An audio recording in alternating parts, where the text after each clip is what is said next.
अस्सलामुअलैकुम, welcome back to my channel. Please like share and subscribe to my channel. देखा कि महा बेगम को बता रही होती है हया कि मैंने आपकी ज़्यादा ख्याल रखा है। मुर्तसिम मुझसे पूछ रहा था तो मैंने कह दिया कि वो खुद चली गई है, आपने नहीं निकाला, मैंने तो आपका ख्याल रखा है। तो महा बेगम कहती हैं कि मुझसे मुर्तसिम का ये हाल देखा नहीं जाता, मुझे लगता है मैंने गलत किया है, मुझे अनवर से और अनिला वक्कास से बात करनी चाहिए। मैंने उन लोगों से बहुत बुरा बर्ताव किया, जिस पर हया उनको भड़का रही होती है और कह रही होती है नहीं आपने बिल्कुल सही किया, आपको क्या उनकी खामोशी का एहसास नहीं हो रहा? वो लोग तो चाहते ही यही थे। और मीरा मीरा तो एक दफ़ा पलट कर भी नहीं आई, वो लोग यही चाहते थे आप उनसे कोई बात नहीं करेंगी, मेरी अगर माने तो आप खामोशी इख्तियार कर लें। यहाँ पे मुर्तसिम बाहर बैठा हुआ परेशान हो रहा है, वो मीरब के बारे में सोचा। मीरब देख कर मुर्तसिम के पास भागी हुई आती है कि वो उससे बात करेगी।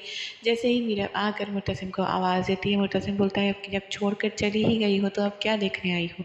इस पर मीरब गौर से देख रही होती है मुर्तसिम को, तो वो बोलता है कि तुमने तो ऐसे छोड़ दिया ऐसे हमारे बीच में कोई रिश्ता ही नहीं था यार, तुम तो पलट कर देखने तक नहीं आई। तो मीरब उसे गौर से देख रही है कि मैं तो उसे मनाने आई थी, क्या कह रहा है, बहुत बातें सुनाता और कहता है कि तुम तो ऐसे चली गई जैसे हमारे बीच कोई रिश्ता ही नहीं था, तुमने सब कुछ ख़त्म कर दिया, तो इससे बेहतर है कि मैं तुम्हें कुछ कहूँ, तुम यहाँ से चली जाओ तो अच्छा है। लेकिन मीरब उसको खड़ी देख रही होती है। मीरब को एक आस है कि वो शायद उसे रोकेगा, उसे मनाएगा या उसकी बात सुनेगा, लेकिन मीरब की एक नहीं सुनता, अपनी हर बात बोल देता है और फिर खोल के उससे कहता है कि अच्छा यही होगा कि मैं तुम्हें कुछ ना बोलूँ, तुम यहाँ चली जाओ। जैसे गुस्सा करता है एकदम मीरब डर के वहाँ से भाग कर चली जाती है। मीरा वहाँ से जा रही होती है, मुर्तसिम भी रो रहा होता है वहाँ बैठा हुआ, और मीरा भी रो रही होती है क्योंकि मीरा को नहीं जाना। मीरा वहाँ के सामान पैक करने लगती है तो वकास बोलता है कि क्या कर रही हो, तो कहती है सबके सब एक जैसे, मुझे उससे उम्मीद लगानी ही नहीं चाहिए थी, मैंने मुर्तसिम से उम्मीद लगा के गलती की। तो कहता है क्या हुआ, तो कहती है कि कुछ नहीं हुआ, मुझे कराची जाना है, मैं अभी कराची जाऊँगी। जिसमें वकास उसे इत्मीनान से बिठाता और कहता है तुम मेरी बैठ के बात सुनो, मैं कुछ करता हूँ, मैं तुम्हें कराची लेके जाऊँगा, तुम बेफिक्र हो जाओ। वहाँ मुर्तसिम बैठ जाती है। सुबह बख्तू आता और कहता है कि बड़े साईं खान साहब के रूम से अब अटैची का सामान लेना है। तो हया पूछती है किसका, तो कहते हैं वो लोग कराची जा रहे हैं। तो पूछती है कौन कौन जा रहा है, तो वो कहती है मीरा बीवी जा रही हैं। तो हया से बहुत खुश होती है, कहती है आओ जल्दी आके सामान ले लो, कहीं देर ना हो जाए। ये सब वक्त को अच्छा नहीं लगा, लेकिन हया बहुत खुश है कि सब कुछ उसके मुताबिक हो रहा है। हया रूम में जाती है, मुर्तसिम के चाय लेके उसके चेहरे पे हाथ लगाती है, तो वो एकदम उठ जाता है, कहता है क्या हुआ, तुम मेरे कमरे में क्यों आई हो। तो कहती है तुम्हारी चाय लेके आई हूँ, तुम्हें डॉक्टर के पास भी जाना है, तुम्हारे कपड़े वगैरह निकाले। तो कपड़े निकाल के कहती है कि ये सब काम तो मुझे अच्छे लगते हैं तुम्हारे करना, जो बीवियाँ करती हैं। एकदम मुर्तसिम घूमने लगता है। तो कहती है ये सब काम करने तो मीरब को चाहिए, लेकिन मीरब तुम्हारा कोई काम करती क्यों नहीं है, मीरब को बोला करो तुम्हारे काम करे, वो तो तुमसे दूर भागती है। यहाँ पर मरियम ऑफिस स्कूल जा रही, कॉलेज जा रही होती है, तो वक्त से पूछती है कौन जा रहा है, तो कहती है कि मीरा बीबी नहीं कराची वापस जा रही हैं। वहाँ से मरियम फ़ौरन मुर्तसिम के पास आती, कहती मीरा वापस जा रही हैं, आप रुकेंगे नहीं। तो कहता है उसने खुद फैसला किया जाने का। जिस पर मरियम बोल पड़ती है कि मीरा जो लड़की अस्पताल से हिली तक नहीं, वो आपसे मिलने नहीं है। तो कहता है क्या मतलब, मीरा आई थी तो वो सब कुछ सच बताती है कि वो घर भी कई दफ़ा आपसे मिलने आई थी, लेकिन वहाँ बेगम हमारी माँ है, लेकिन उन्होंने आपको, उनको लगता था कि मीरा आपकी कादिल है, इसलिए उन्होंने आपको मिलने नहीं दिया। वो अस्पताल भी आई थी और उनको आपने मिलने, आप जाएँ और जाकर मीरब को रोक लें। ये सब सुन के जैसे ही आगे बढ़ता है तो हया आके कहती है नहीं मुर्तसिम तुम पहले चाय नहीं कॉफ़ी जूस पी लो, फिर मैं बताती हूँ। ये देखते ही उसको कि हया आई है, उसे गुस्सा आता है, वो जूस के गिलास को ज़ोर से हाथ मार के धक्का देता है, फेंक देता है, और वहाँ से घूरता हुआ हया को बाहर चला जाता है क्योंकि उसे मीरब को रोकना है, वरना मीरब चली जाएगी। हया बोलती है सत्यानाश हो तुम्हारा मरियम। तो मरियम आगे आके बोलेगी कि अब समेटो ये सारा सत्यानाश, जिस पे हया बहुत गुस्से से मरियम को देख रही है और मरियम वहाँ चली जाती है। यहाँ पे दिखाया है कि कमरे से मरियम निकलेगी तो वकास बोलेगा तुमने सोच लिया, तो बोलेगी अब सोचने के लिए कुछ नहीं बचा, मेरा जाना ही यहाँ से सही है। वो जैसे ही आगे बढ़ती है तो पीछे से दिखाया है कि मुर्तसिम वहाँ से गुस्से में आपको बुला हुआ चला आ रहा होता है। वो आके मीरब का हाथ पकड़ के जैसे खींचता, कहता है कि तुम कहीं नहीं जाओगी। तो मीरब बोलती है मुझे कराची जाना है, छोड़ दो। तो कहता है तुम सिर्फ मेरी हो, तुम यहाँ से कहीं नहीं जाओगी। एकदम अनवर गुस्सा आता है और वो कहता है कि मुर्तसिम ये तुम क्या कर रहे हो, उसका हाथ छोड़ो। जैसे मुर्तसिम बोलता है कि मुर्तसिम जैसे ही घूर कर अनवर की तरफ देखता है, मीरा मुर्तसिम को देख रही होती है।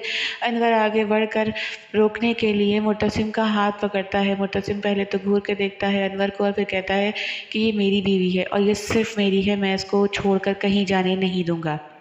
ये कहकर मुर्तसिम अपना हाथ अनवर के हाथ से छुड़ाता है। वहाँ पर वकास खड़ा हुआ देख रहा होता है। वो मीरब को वो मुर्तसिम लेकर वहाँ से चला जाता है कि ये मेरी बीवी है, ये मेरे ही साथ रहेगी और मैं इसको कहीं जाने नहीं दूंगा। अनवर कुछ भी नहीं कर पाता क्योंकि अनवर को पता है कि मुर्तसिम गुस्से का बहुत तेज़ है। मीरब भी उस पर कुछ नहीं बोलती। मीरब मुर्तसिम के साथ चल पड़ती है। वकास और अनवर वहीं खड़े देखते रह जाते हैं कि मुर्तसिम मीरब को लेकर चला गया। वो उसको वहाँ से लेके जाता है। मीरब आगे आके अपना हाथ छुड़ाने की कोशिश करती है। वो उससे कहती है कि छोड़ दो, मुझे कराची जाना है। वो कहता है तुम कहीं नहीं जाओगी, तुम मेरे साथ चलोगे। आगे हया खड़ी देख रही होती है। मुर्तसिम हया को घूरता हुआ मीरब को वहाँ से लेके जाता है। हया उसका पीछा करते करते आगे बढ़ जाती है कि दोनों माँ बेगम के पास गए होंगे। माँ बेगम से क्या बात होती है वो भी सुनेगी। माँ बेगम के पास लेके आता है तो माँ बेगम बोलती है तुम फिर से आ गई। तो हया बोलती है, मीरा बोलेगी ती है कि मैं खुद नहीं आई, मुझे लाया गया है। तो वो बोलता है अच्छा कम से कम आपने ये तो माना कि आपने इसको निकाला। तो कहती है हाँ मैंने से कहा था और ये चली गई। तो कहता है आपने मुझसे झूठ क्यों बोला। तो बोलते तुमने मुझसे पूछा नहीं, मैं तुम्हें बताया नहीं। कहता है मेरी बीवी है। तो उससे माँ बेगम बोलती हैं कि तुम्हारी बीवी है लेकिन तुम्हारे हशर की जिम्मेदारी है। जिस पर मुर्तसिम बोलता है कि ये मुझे कत्ल कर दे लेकिन ये मेरी बीवी है, मेरे साथ जो चाहे वो कर सकती है।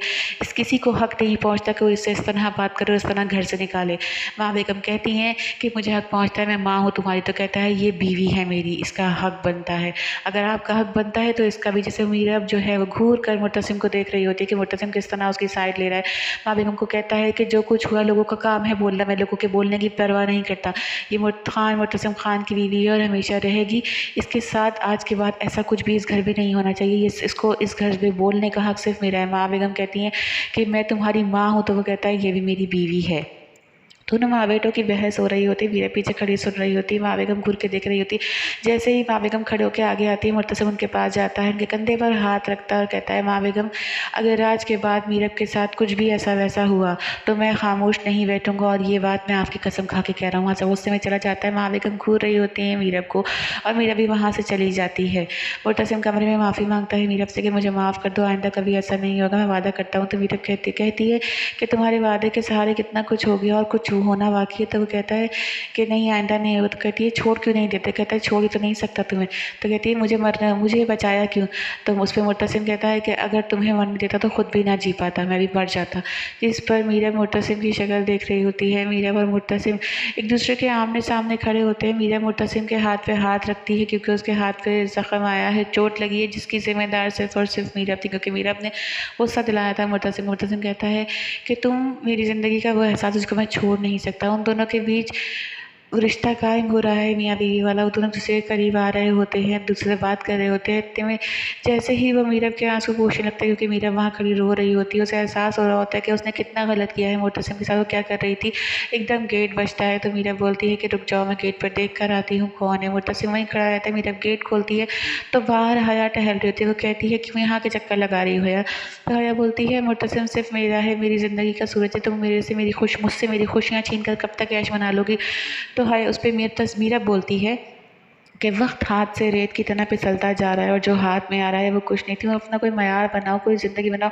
तुम किस तरह मेरे मुर्तसिम के बीच पड़े थे। मुर्तसिम मेरे साथ है, मेरे कमरे में। तो कहती है तुमने उसको बीवी वाले हक, शौहर वाले हक तो दिए नहीं, बीवी तो तुम बन नहीं पाई और तुम मेरे सामने आ जाती है मुझे चढ़ाने के लिए। तुम्हें क्या लगता है मुझे पता नहीं, मुझे सब कुछ पता है। तो वो बोलती है अच्छा तुम्हें अगर इतना ही कुछ पता है तो तुम्हें यही पता होना चाहिए कि वो मेरा शौहर है और हम दोनों एक कमरे में रहते हैं, तो तुम अपना काम करो, जाओ। जिस पर हया बोलती है मुझे मुर्तसिम से मिलना है। तो मीरा बोलती है कि अभी नहीं मिल सकती, वो सोने के लिए लेट गया, तुम्हें जो भी बात करनी है सुबह करना है। इतने में धक्का देकर मीरा को मुर्तसिम के कमरे में घुस आती है हया, क्योंकि हया को लगता है कि वो उससे बात करेगा। जैसे ही मुर्तसिम के पास आती है कहती है कि मुर्तसिम मेरी बात सुनो, ये सब झूठ है, मैं तुम्हें सब बताती हूँ। बस माँ बेगम ने एक बार बोला था और मीरा यहाँ से लेके मीरा झूठी है। तो वो बोलता है हया मैं इस बारे में कोई बात नहीं करना चाहता, जो कुछ सच्चाई थी वो मुझे पता चल, तुम चली जाओ यहाँ से। हया दोबारा बोलने की कोशिश करती है तो मुर्तसिम उसे डांट कर कमरे से निकाल देता है। मीरा अंदर आती है तो मुर्तसिम अपना तकिया उठाकर वहाँ से जा रहा होता है। मीरा उस तकिया लेती है, कहती है नहीं तुम्हें कोई ज़रूरत नहीं है यहाँ पे सोने की, तुम बेड पर सो सकते हो, तुम्हारे इतने ज़ख्म है, चोटें आई हैं, तुम्हें आराम की ज़रूरत है, तुम बेड पर आकर सो। मुर्तसिम कहता है, सोचता है काश ये ज़ख्म ज़िंदगी भर ना बने तो ये मेरे साथ ऐसी रहेगी। मीरा मुर्तसिम को खड़ी देख रही होती है। मुर्तसिम जाके बेड पर आराम से लेट जाता है। मीरा पहले तो बेड पर जाके मुर्तसिम को देखती है, फिर वहाँ से अपना तकिया वगैरह उठा के सोफे की तरफ जाती है। तो मुर्तसिम बोलता है मैं तुम्हें खा नहीं जाऊँगा, डरो मत, यहाँ आके जो। मीरा बोलती है कि मैं डर नहीं रही, बस मैं वैसे सो रही हूँ। बेड पर लेट कर सोफे पर लेट कर सोने की कोशिश करती है। मुर्तसिम चुपके चुपके देख रहा होता है लेकिन लेटा नहीं जाता, कभी उठती है कभी बैठती है, फिर खड़ी होती है। खड़े होने के बाद झांक कर देखती है कि मुर्तसिम सो रहा है या जाग रहा है। मुर्तसिम सोने का ड्रामा करता है कि जैसे सो गया है। वो चुपके चुपके मुर्तसिम को झांकती रहती है। मीरा वह झांकते झांकते एकदम बेड मुर्तसिम के बराबर में आकर पहले तो झांकती है उसको कि वो सो गया है, यानी उसको लगता है कि शायद सो गया है। फिर जाती है अपना तकिया उठा के लाती है, अपना तकिया रखती है मुर्तसिम के तकिए के बराबर में, अपना बिस्तर सेट कर जाती है और मुर्तसिम के बराबर में वो चुपचाप आराम से लेट जाती है ताकि मुर्तसिम को पता ना चले कि वो उसके बराबर में आकर लेट गई है और सोने का ड्रामा करती है। मुर्तसिम उसकी तरफ देखकर मुस्कुराता है और समझ जाता है कि उसको वहाँ नींद नहीं आ रही थी और दोनों एक ही बेड पे लेट के सो जाते हैं। मीरब भी इत्मीनान से सुकून की नींद सोती है। सुबह के टाइम दिखाया कि मुर्तसिम जाग रहा होता है, मीरब सो रही होती है। तो मीरब के चेहरे पर आए होते हैं उसके बाल, जो कि उसको सोने नहीं देते, परेशान कर रहे होते हैं। पहले तो मुर्तसिम उसे करीब आकर उसे गौर से देखता है क्योंकि मुर्तसिम को हो गया मीरब से प्यार। वो उसके चेहरे पे से उसके बाल हटाता है। जैसे उसके बाल हटा रहा होता है तो उसकी उंगलियां मीरब के चेहरे पर टच होती है। मीरब एकदम बौखला कर उठती है, कहती है क्या कर रहे थे तुमने, मेरे बालों को टच क्यों किया? कि लेकिन वो उससे बाल हटा रहा था उसके चेहरे से। तो कहता है क्या हो गया था, तुम्हारे बालों को टच किया? कहती है इसीलिए मैं यहाँ नहीं सो रही थी, तुम्हें वो पेपर्स याद नहीं? तो कहता है मुझे वो पेपर्स याद है, एक काम करो ना, उस कॉन्ट्रैक्ट को हमारे बीच में रख के सोया करो, कहीं कोई ऊँच नीच, तुम्हारा शौहर तुम पे हक है मेरा। कहती है शौहर बनने की ज़रूरत नहीं, इसीलिए मैं तुम्हारे करीब नहीं आती, तुम ये सब हरकतें करोगे तो। दोनों में लड़ाई चल रही होती है, बहस चल रही होती है। तो वो कहता है तुम इतनी बदतमीज़ और इतनी ज़िद्दी क्यों हो? तो वो कहती है मैं बदतमीज़ हूँ? ये सब सुन के ही मीरा गलती से एकदम गुस्से में आ जाती है और ध्यान ना होते हुए वो मुर्तसिम के हाथ पे ज़ोर से हाथ दे के मारती, जिसकी वजह से मुर्तसिम के हाथ में तो कहती है सॉरी गलती हो गई मुझसे, अब ऐसा नहीं होगा। मैं दर्द हो रहा है? तो कहता है नहीं मज़ा आ रहा है। तो वो उसकी तरफ देख रही होती है, गुस्से में इतने में गेट खुलता है तो वो फ़ौरन छलांग मार के बेड से नीचे उतरती है। तो माँ बेगम अंदर आती है तो कहती है क्या हुआ बेटा, दर्द तो नहीं? और कहता नहीं मैं ठीक हूँ। क्या हुआ माँ बेगम? तो कहती है ऐसा लगता है सुख तो यहाँ से चले गए। तो वो बोलता है क्या हुआ? तो कहती है मलिक मुख्तार आया। तो कहती है क्यों आया? तो कहती है माँ बेगम बताती हैं कि वो अपने बेटे की बेल के सिलसिले में आया, लेकिन तुम माफ़ नहीं करना, तुम्हारे बाप की ज़िंदगी से ये मसला चला आ रहा है। मीरब खड़ी सुन रही होती है, वो तुम्हारे बाप का जायज़ में दुश्मन है। मीरब कहती है कि अब तो वो खुद चल कर आया, माफ़ी मांग रहा है। तो माँ बेगम बोलती है कि तुम्हें नहीं पता, तुम्हें सब चीज़ों से दूर रहो, मीरब तो अच्छा होगा। माँ बेगम के वहाँ से ये सब बोल रही होती हैं मुर्तसिम को कि तुम उसे माफ़ नहीं करोगे, तुम्हें जो करना है करना, लेकिन माफ़ मत करना। माँ बेगम के जाते ही मीरब वो समझाती है मुर्तसिम को कि वो खुद आया है तो माफ़ कर। तो बोलती है लोग मुझे कमज़ोर समझेंगे। तो वो कहती है कमज़ोर नहीं समझेंगे, अल्लाह पाक कहता है माफ़ कर दो। तुम किसी को माफ़ करोगे, किसी को कोई चीज़ दोगे तो तुमसे तुम्हारी कोई भी चीज़ कभी दूर नहीं जाएगी।